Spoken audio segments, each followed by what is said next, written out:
Оставки нема, но премиерот Христијан Мицковски тврди ке има кривична и морална одговорност. Од кого не кажа, но и дали тоа значи оставка од него или од некој од неговите министри. Мицковски вели виновникот има име и презиме, а митото кое го земале поранешни функционери, од кои веќе приведени, ќе одговараат. Премиерот индиректно најави предвремени избори, но само откако, како што рече, ќе се расчисти со овој корумпиран систем. Најпрво мора да има кривична одговорност за сите до еден инволвирани. Без разлика кој од која институција е, на кое ниво, од која партија, од која професија и така натаму до последниот. Очекувајте, кога станува збор за одговорност, дека нема да има милост. Ке мора да има одговорност со име и презиме.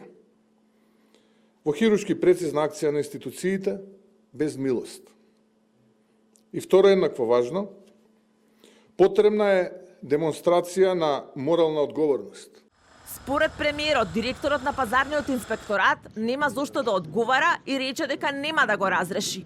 Мицковски тврди, нема законска одредба која налага 365 дена контрола.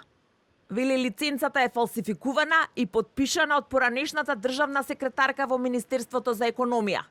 Најави и засилени инспекциски контроли. Тоа што некој за пари фалсификувал лиценција најмалиот проблем. Јас би го поделил во два дела. Првиот дел е како воопшто добиле лиценца. Од 2014 година па нааму. Па таа се пренесувало од едно на друго на трето име. А потоа, зошто е фалсификувана оваа лиценца, па е препокривана со оваа и двете се лажни. Тоа се веќе втор проблем, системски проблем и системски грешки. Подпишана е тогашниот државен секретар Разменот Чекич-Дуровиќ.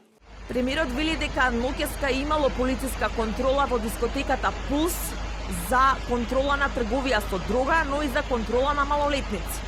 Пресконференцијата на премиерот почна со едноминутно молчање, а знамињата пред владата се веќе на половина копие, откако на владина седница беше прогласена 7-дневна жалост.